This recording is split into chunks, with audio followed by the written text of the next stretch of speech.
Hindi na pala mamaya. So ngayon, kasama na po natin. Sino ba ang kasama na natin na nakikita na natin? Ayan. Si Sir Kevin Brian Paris. Ayan. Napaka, ano naman, social ng kanyang, no, ng kanyang apelido. Hi, Sir Kevin. Magandang umaga po. Hello, Yes. magandang umaga po. Magandang umaga po. Medyo mahina yung audio ni Sir. Hello, mic test, mic test. Okay na po. Ayan. Sir, gusto namin makita ang iyong yes, engineer, paki-check po ang ating audio. Ganito po talaga pag Zoom, 'di ba? Yes, paki-check po nating audio and video po natin. Hindi ko makita si Sir Kevin. Yan, ang nakikita ko lamang ay si Sir Engineer. Ayan, o 'di ba? Yan, para sayang naman yung face value natin para makita, 'di ba? Ayan, marami po kasi nag-comment sa amin, inap namin yung inyong picture dalawa hindi nila matanto na yung inyong katalinuhan ay natumbasan ng inyong mga kagwapuhan. O, 'di ba? Natatawa sila. Maganda naman yun. May face value na, di ba? Meron pang laman yung utang. Yan dapat ang hinahanap-hanap ng mga kababaihan ngayon. O, di ba? Ang ganda kagad ng atmosphere natin. Masaya. Dapat tayo masaya. Kasi masaya ang inyong ibabalita. Pero bago po yan, pababatiin ko muna kayo ng magandang umaga, di ba? Okay, Engineer Barquilla, magandang umaga po sa inyo. Magandang umaga po, Ma'am Kat, and sa mga nanonood po ngayon sa inyo pong live stream sa Facebook at po sa radyo rin nga, sa radyo rin. Thank you po. Thank you Okay. po sa pag-imbita po sa amin po to promote po ito pong SPAS. Yes. Akala ko sa totoo lang nung unang rinig ko ng Espas. Sabi ko, Espas ba o Salompas?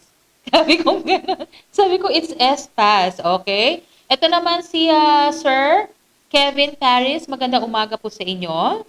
Magandang umaga din po sa inyo, ma'am.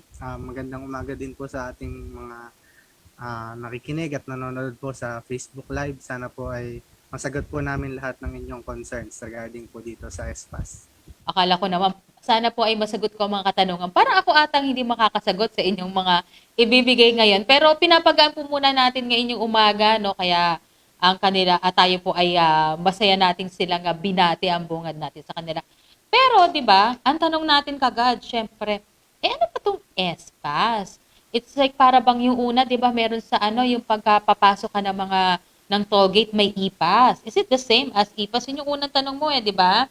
E-pass, S-pass, pero hindi siya sa LOMPAS. So, sino po yung ano po ang S-pass?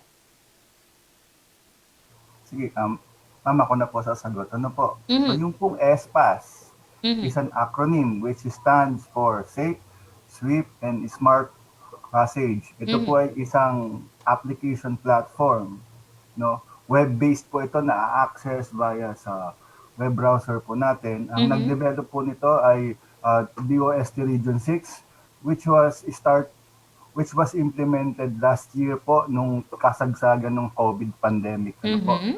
So initially it was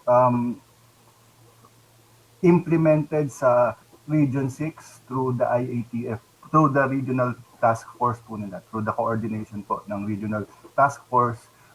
So si ESPAS po is para po sa mga nagta-travel po natin. So kapag sila ay may pupuntahan pong isang lugar na Mhm. mayroong travel restrictions, they Mhm. need to secure an account sa ESPAS at Mhm. mag-apply nung pong appropriate na permit, ano po, like kung yung pong pupuntahang lugar ay restricted, meaning nag nag-declare po yung LGU na nangangailangan siya doon sa traveler na mag-submit ng certain requirements, like Mhm. let's say um, Travel negative Authority.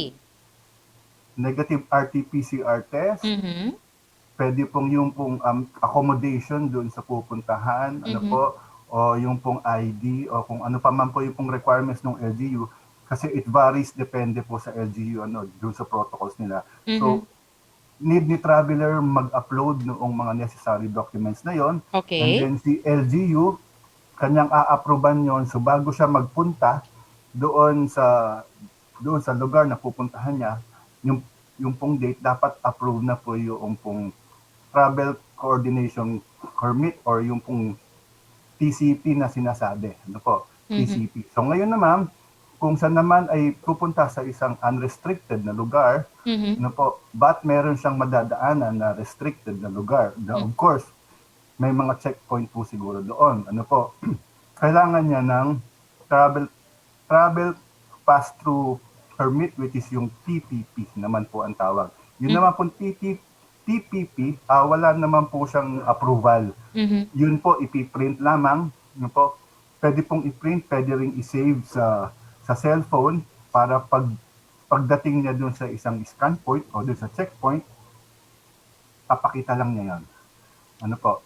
So, yun po siya. So, si S-Pass is only required pag ikaw ay magta-travel, lalong-lalo na kung yan po ay inter-province. Mhm. Lalabas kayo ng province nyo. Kung let's say magkatabi lang naman na town or city, hindi siya required. Pag tatawid po kayo ng province, more likely, baka po mga ilangan po kayo ng pong S-Pass. Like, Lalong-lalo na kung meron pong travel restriction yung pupuntahan nyo. So let's say, pa Metro Manila kayo, pupunta kayo sa Mindoro o kaya po sa Visayas or sa Mindanao, kailangan nyo pong mag-apply ng S-Pass. okay. Kasi po ngayon, sir, 'di ba, the Department of Tourism is encouraging, no, ang ating pong mga kababayan na pwede na mag-travel depending nga po sa LGU.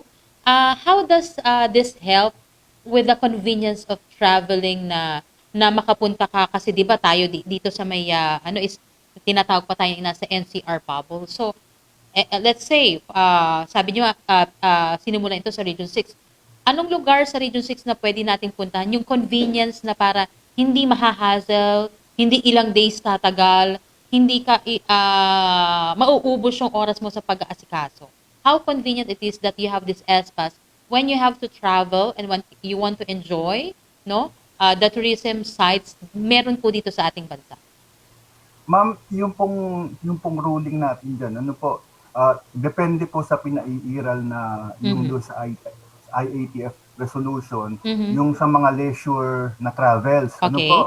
Yung leisure travels, kung yung isang traveler ay let's say pupunta sa isang restricted na lugar, yun nga po yung nabanggit ko po kanina, kapag sa po ay pupunta sa isang restricted na lugar, usually nanghihingi sila ng residency, yung kung saan sila titira doon sa pupuntahan. Yes. Or meron silang approved na accommodation na nakapag-book na po sila doon sa kanila pong titigilan. Let's say naka-hotel po sila. But yung hotel should be accredited po ng DOT. O yung pong inyo pong pupuntahan, let's say po resort, di po po. Yung mga accredited po ng DOT. Oh, okay. That's so, good. Sa ngayon po, I think yung mga accredited pa lang ng DOT, yung mga nakabukas na po pwedeng mapuntahan. Ano po? So, yun. And then, ma'am yes. pala, kapag po yung pong traveler ay magpupunta sa isang lugar, dapat they should file their request ahead of time, like let's say a week before Yes, or okay. 3 days before, to give ample time dun sa pag-review noong kanila pong requirements na isinubmit, dahil yan po ay nire-review pa po yan ng LGU na pupuntahan. Ano po, yung pong nag-a-approve ay hindi yung kung taga saan ka, no. Yung nag-a-approve po niyan kung saan ka pupunta. Kung ikaw ay pupunta, let's say sa Iloilo, taga Iloilo po na LGU yung magre-review noon. Okay. Okay, ang tanong syempre magda-download nitong app po ninyo, tama po ba, sir? Yung pong app, no need to download, siya po ay accessible po sa web browser. Sa ngayon po, wala pa po siyang web app. Wala pa po siyang Android application or yung pang iOS, yung sa iPhone. Ano po? So, sa ngayon po, yung pong S-Pass ay web-based lang po siya. Na-access po siya using the browser. So, kung sa Android po, or sa laptop, or sa cellphone, sa computer or sa Mhm. tablet ay di using yung Chrome or yung any browser po, maa-access po nila yung pong SPAS. So that's the convenience, no? Yes, ma'am. At kasi walang bayad. 'Di At ba? yung opo, ma'am, yun din pong ano dito, Mhm. yung pong service po ng SPAS po ay libre. So Mhm. wala pong binabayaran dito. Kung sakasakali pong may ma-encounter po yung pong ating mga travelers na meron pong maniningil, pwede po nilang ano yan, pwede po nilang i-send yung complaint. So meron po na Facebook page and Facebook website, yun pong SPAS. Pwede nyo lang pong i-search yun sa Google, S-PAS, P-A-S-S. Lalabas po doon yung Facebook page, saka po yung link po doon sa website. From there, pwede po kayong mag-file ng yung doon sa complaint kung meron pong naniningil sa inyo. Yun, that's good. Kasi alam niyo naman po ngayon yung sa inyo ay talino ng pag-aaral. At ang mga ibang Pilipino hindi natin nilalahat, may talino din na, nanggugulang sa ating mga kapwa Pilipino. Kayo pong dalawa, no, Engineer Francisco Barquilla and Sir Kevin, ano yung masasabi man nating collaboration? Ano yung naisip nyo dito in doing this project para makatulong po sa ating mga kababayan during this pandemic? Naisip, ma'am, ito pong SPAS is a collaboration, lalo na doon sa implementation with the regional task force po natin, which is headed by the OCD4A. Okay. And kasabay po niyan, ma'am, may mga resolutions na naipasa, like let's say sa DOTR. Sa DOTR, nagre-require doon kapag ikaw ay sasakay ng barko o ng eroplano or doon sa sasakyan, na dapat nagpe-present ka ng iyong mga approved na requirements. Kagaya po yung nagawa po natin dyan po sa Philippine Port Authority po sa Batangas. Ngayon po ay nagamit na rin po doon ng scan point.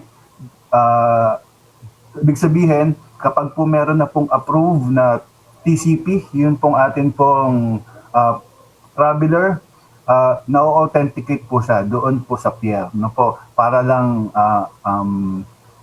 tawag dito, ma-validate, makita kung sabay approve or hindi pa approve or disapprove po siya for traveling. So Okay. from that po, pinapakita po natin dito yung pagtutulungan po ng local government and yung national agency, ma'am. Okay.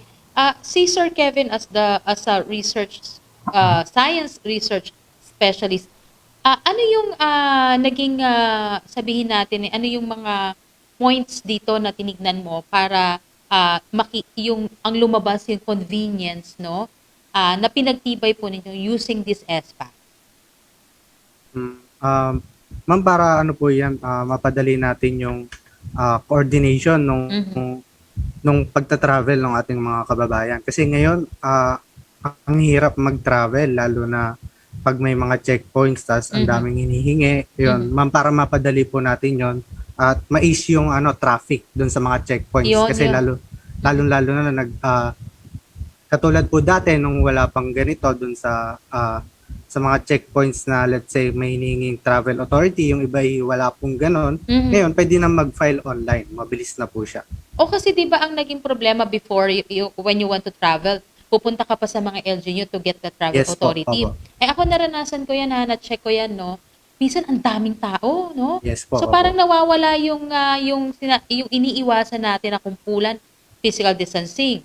Buti na point out yung checkpoint. 'Di ba minsan sa checkpoint, just to check talaga na you have this proper documentation, requirements to go this area, Yes po. lumagpas ang boundary. 'Di ba napapatagal nagkakaroon ng traffic? Yes po, opo. Di Lalo ba? pat pandemya po ngayon na kailangan ng social distancing.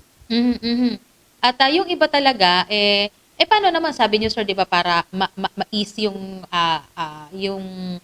inconvenience when yung ganyang sa checkpoint.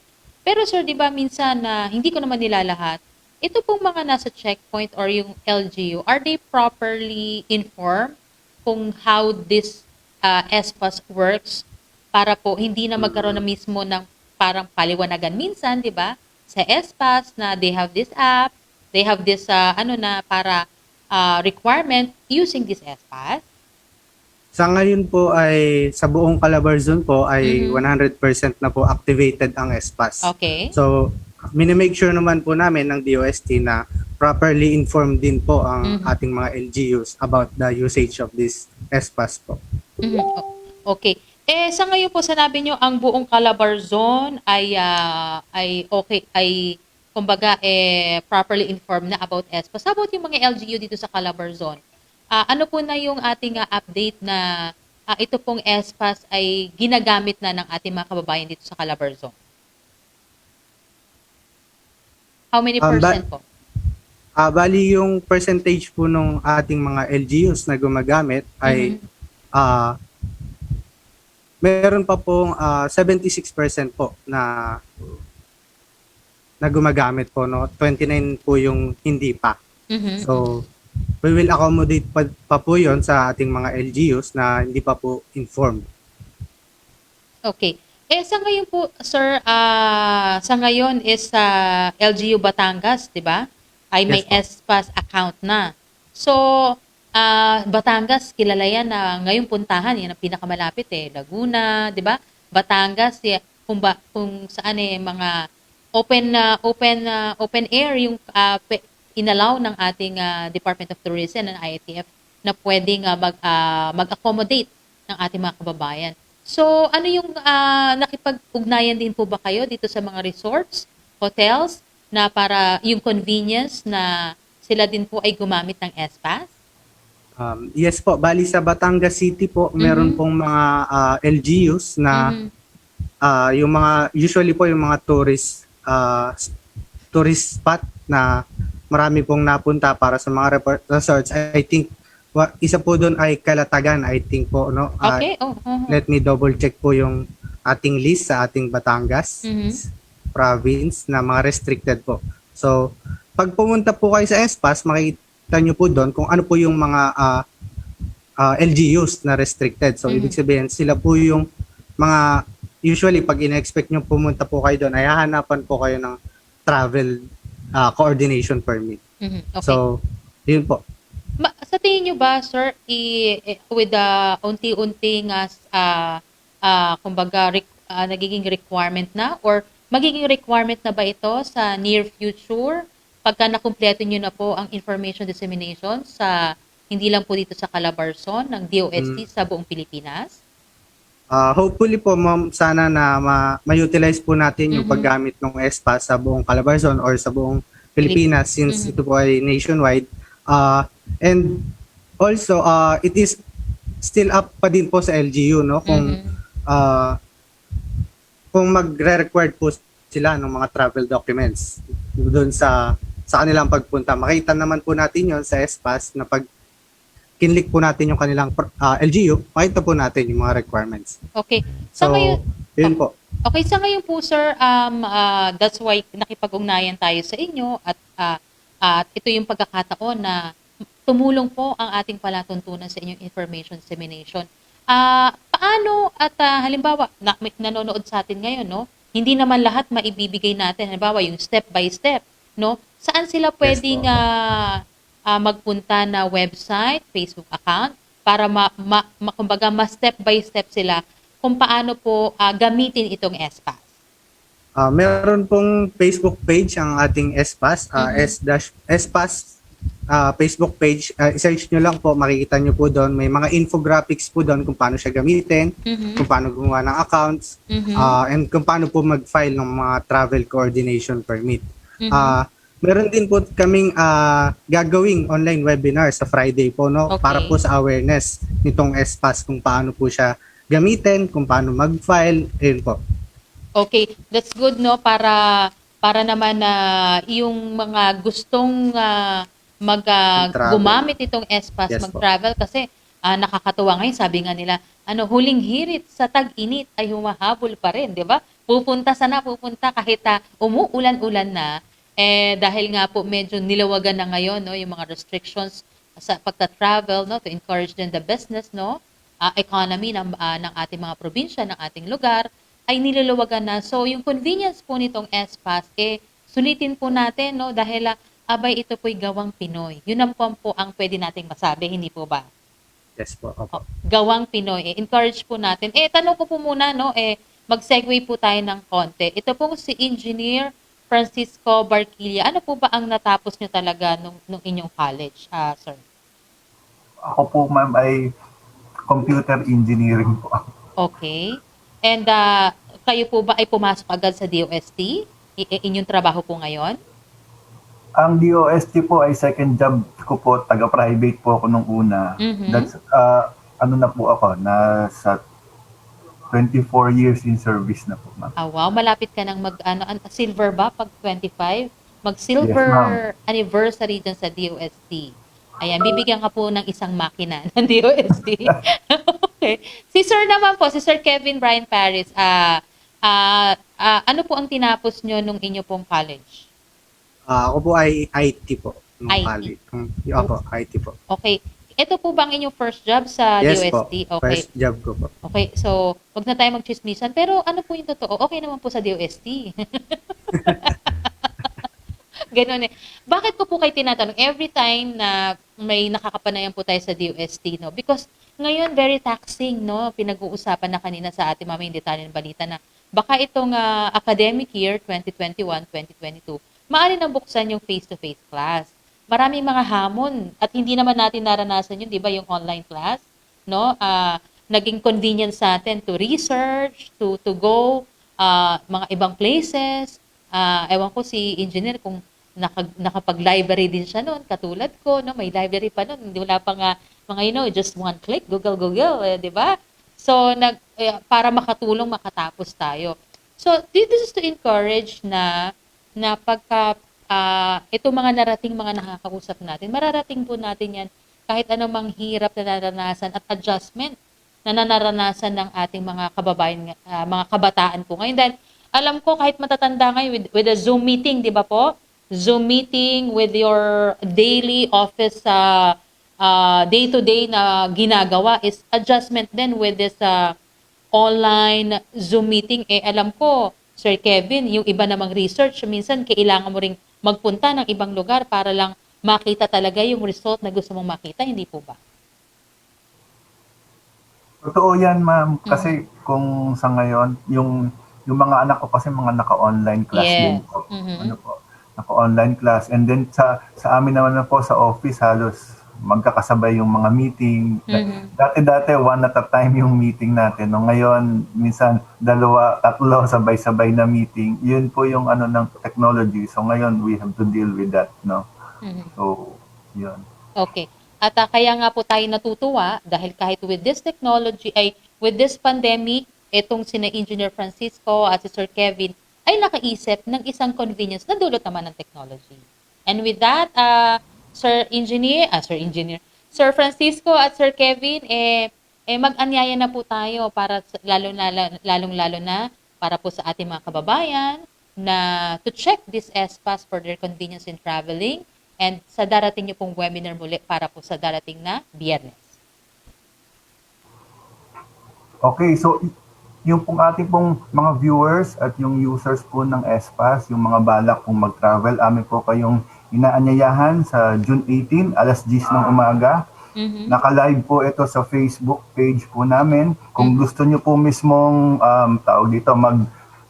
mag-attend po mismo at kayo mismo yung magko-question sa amin ni Sir Kevin. Ano po, meron din po yung Zoom link.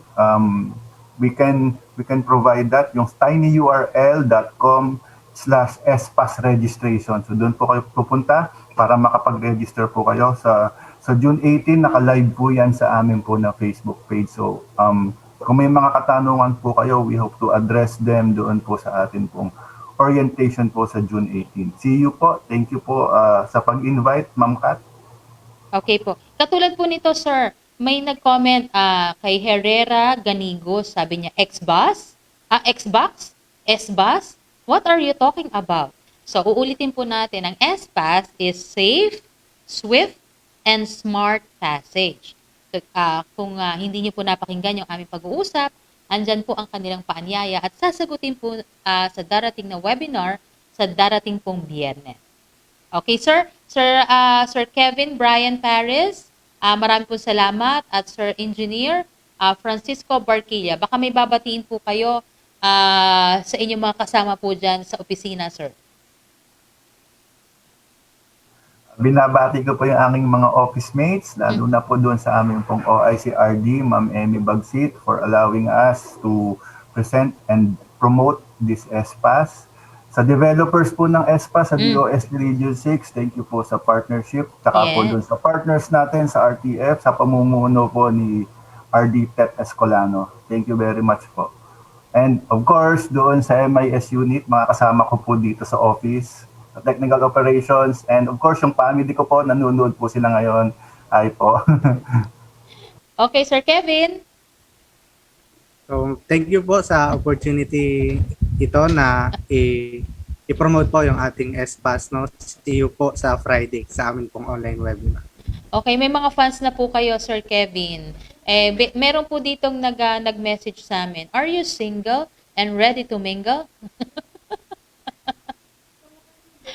Natatawa si Engineer. Okay, hindi na natin siya pasasagutin. Pero ulit, marami pong salamat, Engineer Francisco Barquilla and Sir Kevin Brian Paris. Magandang umaga po at mag-ingat po kayo.